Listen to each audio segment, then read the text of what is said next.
It's well known that women make 80% of the healthcare decisions in the United States, yet they occupy only 15% of executive C-suite positions. And for women of color, that ratio is even smaller. The importance of gender diversity in healthcare leadership is clearer than ever, and the glass ceiling, while still there, can be broken.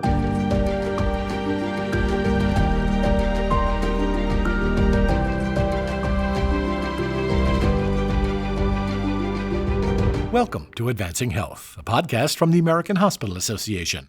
I'm Tom Hetterly with AHA Communications. March is Women's History Month, a good time to celebrate ambitious, talented, and successful women who serve in executive positions in healthcare. One such trailblazer is Dr. Roxie Wells, Senior Vice President, Chief Physician Executive and Strategy Officer with Novant Health Coastal Region in North Carolina. She is also a past member of the AHA Board of Trustees. In this podcast, hosted by Ogechi Emechebe, Senior Communications Specialist with AHA's Institute for Diversity and Health Equity, Dr. Wells talks about her long journey from a childhood in rural Alabama and how mentors, inspiration, and hard work brought her to where she is today. Thank you so much for joining me today. Before we get started, just tell me how you're doing so far. I am doing well. It's beautiful here in Wilmington, North Carolina. The sun is shining. It's a beautiful city. I couldn't ask for more. So I'm doing extremely well. How about you? I'm doing great, thank you. So I'm glad to hear you're having really sunny weather. It's a little bit rainy over here, but we'll make it. We're really excited to have you today because the conversation is going to discuss the importance of gender diversity and healthcare leadership, specifically women in C suite positions. So, currently, about 15% of healthcare system CEOs are women, and you are a family medicine physician and also the Senior Vice President Physician, Executive, and Strategy Officer at Novant Health Coastal Market. Can you walk us through your journey into healthcare and what inspired you to enter the field? Sure, I'm happy to do so. Years ago, I grew up in a rural community in Alabama. My mom served as a midwife for a large percentage of the African American moms who were delivering in my town. She was actually trained back in the day. You could be trained as an apprentice by the family physician in towns and rural communities. And so she was trained by the family physician there. And I remember from being a very small child seeing her leave and go to attend these deliveries. And as I got older, I recognized what she was doing and the importance of it. And then as I aged even more, even some of my peers were babies that she had delivered, while I was small. And so it just kind of made me really think about healthcare as a career choice. Although I did not understand at the time that I could actually become a physician because there weren't physicians of color in my town, and I don't recall having women physicians in my town. It wasn't until I moved to a larger city in Alabama and then here to North Carolina that I really saw women physicians in action and women physicians of color in this career. And that's sort of how I got into healthcare and how I became a physician, is just really recognizing that it was truly an option for me. It was something I've always wanted to do. I just didn't necessarily have the path to it. And so once I was able to be mentored by individuals at my university or individuals in my circle, I decided it is something I could do. And so I attended medical school at East Carolina University in Greenville, North Carolina. After I left there, I did my residency actually down here in Wilmington at Coastal Family Medicine, and then went to practice in a rural community with the hopes that my being in that rural community would be another way for young people to see me and know what their possibilities could be. That's really great. So you said that you really didn't see women who looked like you or women in general until you got to Alabama and North Carolina. Then you started connecting with women who mentored you and prepared you to come into this position currently. So can you describe more about that mentorship and how did they prepare you and guide you to make sure that you are not only just breaking barriers, but you have a seat at the table? Well, some of those women weren't necessarily physicians, but they were leaders in their fields in their own rights. And so they sort of transferred that leadership to me. And they, I think, saw something in me that kind of piqued their interest in the things that we see when we look at leaders, are people who are potential leaders. And something about me stood out for them, and they just started to mentor me and introduce me to people who were in the medical field and who were in the institutions of higher learning that could connect me. You know, a mentor at my HBCU, Fayetteville State University here in Fayetteville, North Carolina, was one of the first African American women to graduate with a PhD from UNC Chapel Hill. I mean, really, what better mentor could you have than a Valeria Fleming, who had a PhD in biomolecular science, and who served as a mentor and as a teacher for me. I remember her calling me one day, and that's before we had cell phones. I didn't make it to class one day, and she called me and she said, "Miss Wells, did you miss my class today?" And I said, "Well, yes, ma'am." And she said, "Were you dead?" Well, no. She said, "Well, that won't happen again, will it?" And I said, "Absolutely not." And it's that type of intentionality that actually helped propel me to become a physician and to really think about leadership the way I think about it today. That's such an excellent story. I love that example about your professor holding you accountable. I liked that. She held me accountable, and recently we just lost her about a week or two ago, but she held students accountable her entire career. She was tall and statuesque and just brilliant and smart, and just exuded everything that you would want to be. And so she just kind of drew you in, and you wanted to make her proud and you wanted to do the right thing.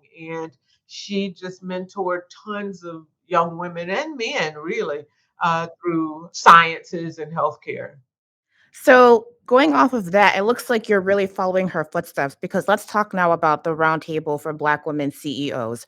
So, I will give our listeners a quick summary about it. So, in 2022, the AHA and IFDHE launched a roundtable for Black women CEOs to promote impactful relationships and amplify the voices of Black women who support hospitals and health systems as CEOs to grow. So, this group offers a safe space for Black women to learn, share their experiences, and also be really safe in an environment where they may not be able to share these experiences in a universal setting. So, up to date, there are almost 30 members. I know you were instrumental behind the formation of the group. Can you tell us more about how this came about?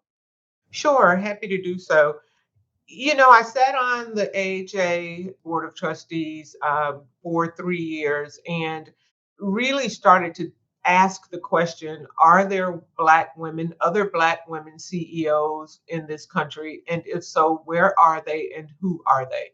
And really just set out to really find them. I basically wanted to look for a community where I felt safe and felt comfortable sharing vulnerabilities that I felt, being able to ask questions, being able to really have unencumbered discussions about equal pay or any type of biases that I may have noticed or that other women may have noticed, and really just asked leadership at AHA about opening or forming this group. And when we first set out to really see who was out there, I think we started with about 17 women.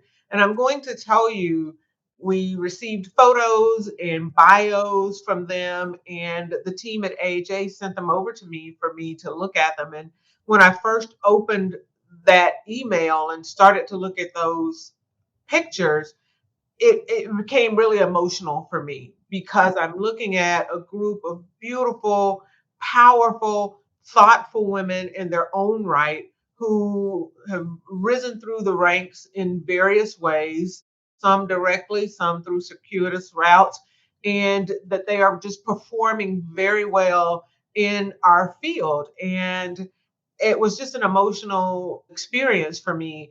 And so when we all came together for the first time at the AHA annual meeting about 2 years ago, we met for about an hour and a half, and the emotion in the room was palpable. And that just made me realize the importance of forming that group. And we've continued to meet. We meet for business meetings 4 times a year. And then in between, we have social happy hours virtually. Two of our business meetings are in person, one at the annual meeting and one at the summer leadership meeting.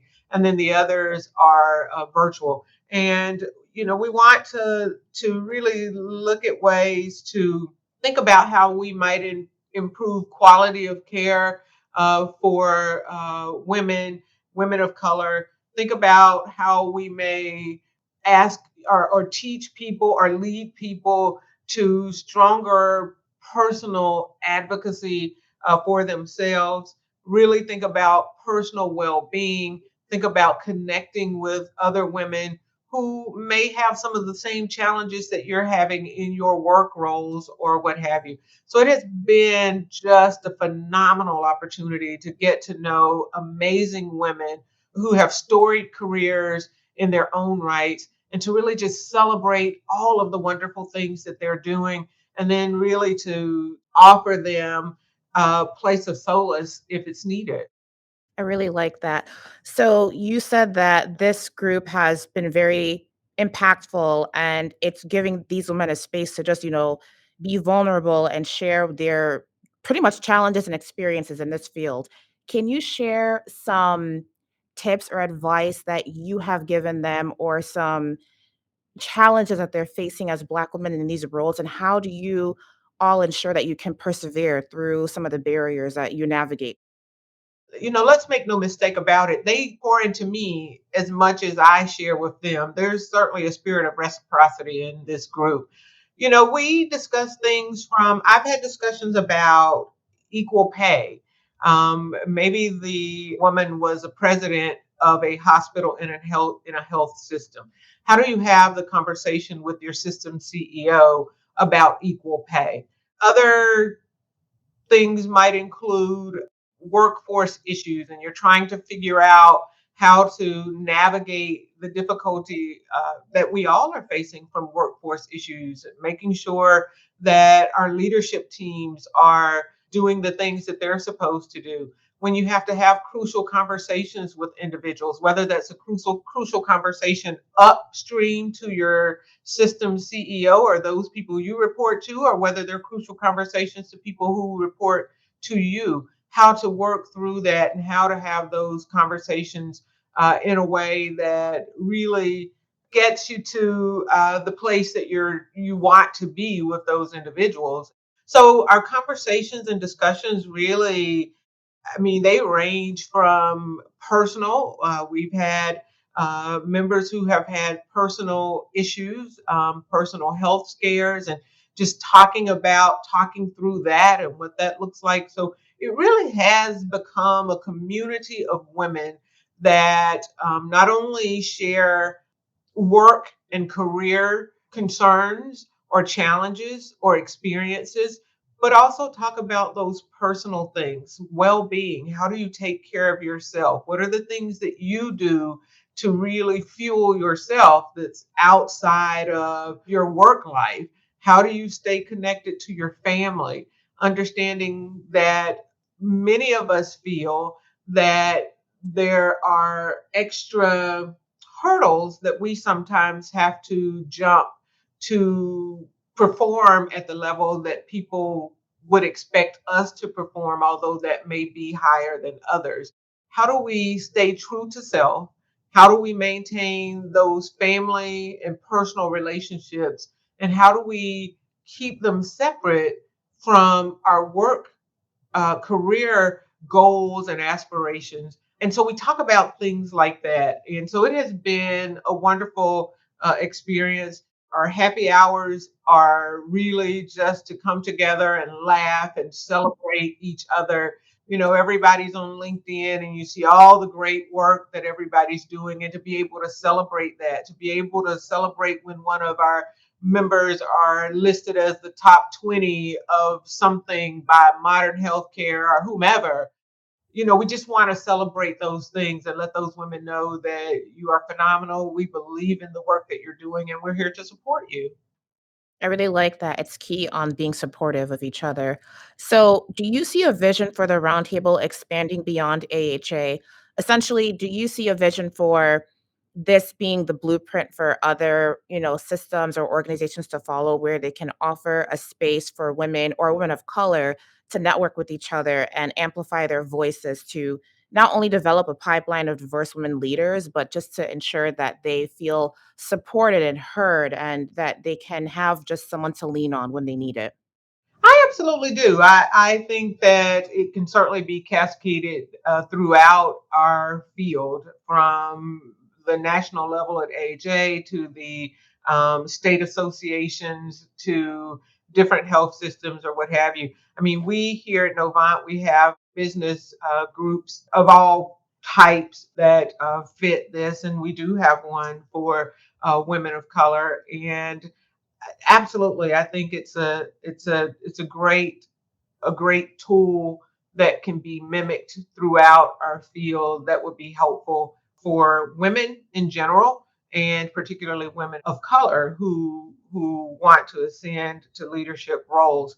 From an AJ perspective, right now it's mostly CEOs or presidents or administrators, but I would love to see in the future other leadership roles actually become a part of the group at AHA. I'd love to see the expansion there.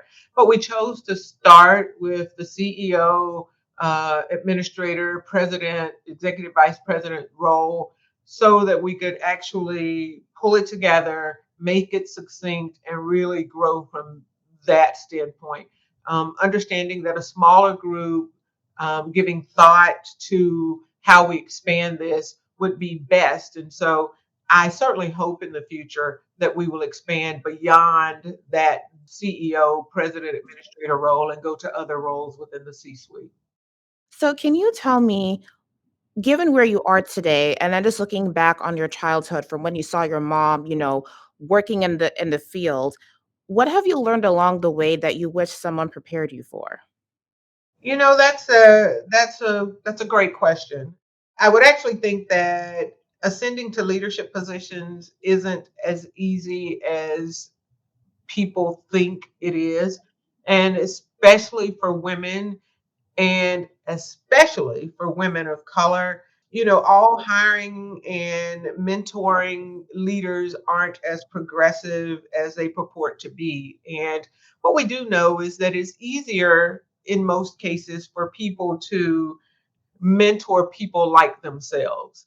So when I talk about them not being as progressive as they purport to be, it's just easier for people to again just mentor people that are like themselves, people that look like them of the same gender or what have you, have the same likes or what have you. And so I found that it's somewhat difficult to break through that glass ceiling because there are still biases that are out there that prohibit movement past certain rungs on the ladder. But I do believe that the goal is to find people who are intentional and who are committed to ensuring a diverse leadership structure. And I've been blessed to have people who have been committed to and intentional about my success, whether they be coaches, whether they be mentors, whether they are friends who have had storied careers.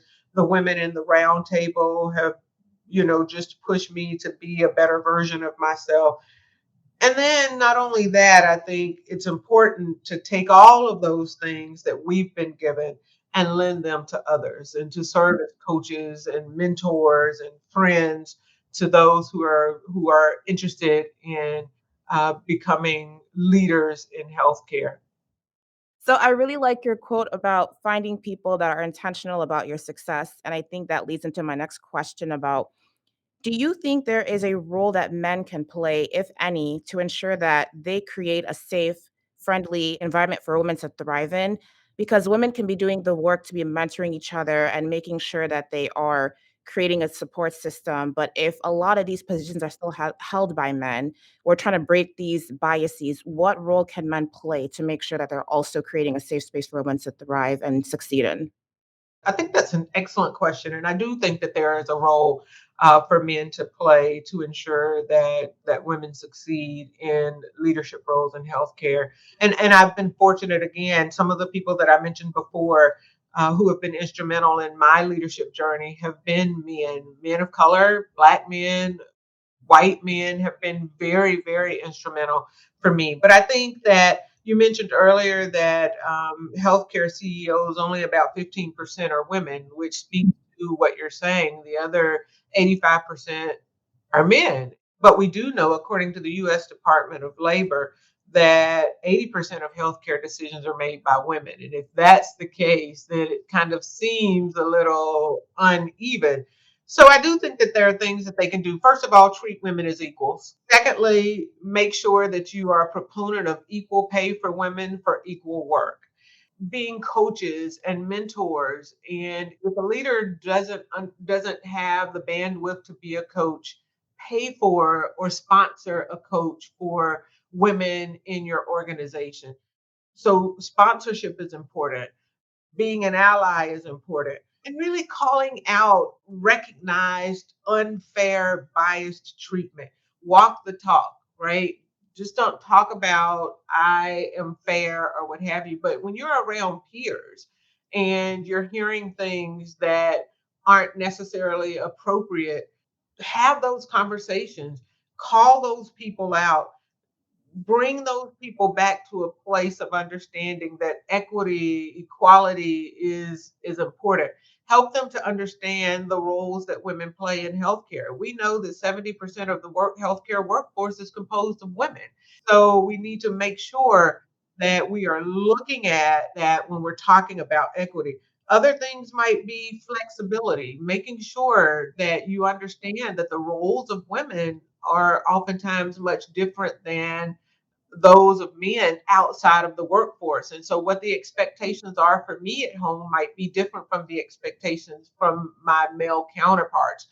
I'm not asking for special treatment, but asking for flexibility. Go outside of yourself, go outside of the box and talk to various people in your organizations and see if you can build leadership bandwidth from individuals throughout your organization. That's a great answer. I really like that. I do think that men do play an instrumental role in ensuring that women thrive. So just having that collaborative partnership is key for everyone's success, really. So that is all I have for you, Dr. Wells. Are there any closing thoughts or comments you would like to add? Really just to remind everybody that I was doing a little bit of research before this and looking at the population of the world in general, and it's 50-50 uh, basically. And so, really thinking about if we are going to move forward in healthcare, if we're going to decrease the cost of healthcare to include, not just from a financial perspective, but from morbidity and mortality, we really need to be inclusive in making sure that the highest levels of leadership in healthcare are inclusive and quite diverse, because we all have different perspectives. We all come from different backgrounds, and having all of those individuals at the table just makes us better as a field. And so I would encourage my colleagues across the country to just be intentional and intent upon making sure that there's diversity at the highest levels of leadership in your organizations.